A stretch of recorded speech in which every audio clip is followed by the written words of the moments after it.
지역 일간지에 올라온 주요 기사를 살펴보는 신문투파 보기 시작하겠습니다. 먼저 부동산 시장 양극화가 극심해지고 있다는 기사부터 보겠습니다. 수도권은 역대 청약 경쟁률 기록을 갈아치울 정도의 청약 광풍이 몰아치는 반면 지방은 악성 미분양에 시달리고 있다고 보도했는데요. 지방의 경우 올 9월까지 분양이 진행된 단지 중 1순위 청약에서 마감된 곳은 11곳에 불과했습니다. 이 밖의 단지는 미분양으로 몸살을 앓고 있는데요. 국토교통부의 8월 주택 통계를 보면 준공 후 미분양은 16,400가구로 13개월 연속 늘었습니다. 지역 내에서도 입지에 따라 매매, 전세가, 거래량 등 편차가 심해지고 있는 실정인데요. 전문가들은 집값 양극화 해결을 위한 부동산 부양 위주의 정책적 해법보다는 수도권과 지방 간 인프라 격차를 줄이기 위한 정책 노력이 필요하다고 강조하고 있습니다. 충남의 유일한 국립공원인 계룡산의 단풍이 오는 29일을 전후해 절정을 이룰 전망인데요. 단풍절이 시작되면서 가을산마다 등산객들의 발길이 이어지고 있습니다. 이 시기에는 산악사고가 크게 늘고 있어 주의하셔야겠습니다. 지난해 충남 지역에서 발생한 등산 사고는 모두 337건. 이 가운데 가장 많은 36건이 10월에 일어났습니다. 이 같은 산악사고를 막기 위해선 안전수칙 준수가 무엇보다 중요한데요. 음주 산행은 삼가하고 고령자나 초보 등산객인 경우에는 무리한 산행은 하지 않는 것이 좋겠습니다.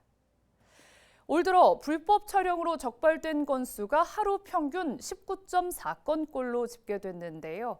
지난해 18.2건보다 많아졌습니다. 불법 촬영이 끊이지 않고 있는데 초소형 카메라 수입도 계속해서 늘고 있는 것으로 나타났습니다. 지난달까지 초소형 카메라 수입액은 처음 분류가 시작된 2022년부터 꾸준히 늘어나 올해는 55억 원으로 작년에 비해 34.3% 증가했습니다. 올해 1월부터 9월까지 수입액이 지난해 연간 수입액을 넘어선 건데요. 초소형 카메라가 불법 촬영 등의 성범죄에 악용될 수 있는 만큼 이에 대한 대책이 필요하다는 지적입니다. 끝으로 충남 아산FC가 구단 역사상 가장 높은 순위를 기록하는 동시에 사상 첫 승격전 진출까지 가시권에 두게 됐다는 소식 전하겠습니다. 충남 아산FC는 지난 20일 열린 성남FC와의 경기에서 3대2 역전승을 거뒀는데요. 이로써 15승 9무 9패로 승점 54점을 기록해 1위 안양과 승점 3점 차이로 리그 2위 자리를 유지했습니다. 앞으로 팀당 3경기에서 4경기만 남은 상황에서 우승팀을 비롯해 플레이오프 진출까지 어느 것 하나 정해지지 않은 상황인데요. 산술적으로 충남 아산FC는 역대 최고 성적이었던 6위를 넘어서 플레이오프까지는 충분히 가능해진 상태라고 할 수 있다고 합니다.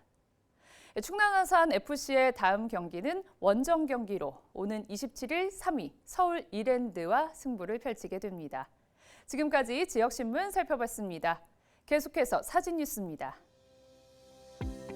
천안시 양계협회가 취약계층을 위해 250만 원 상당의 삼계탕을 복지재단에 전달했습니다.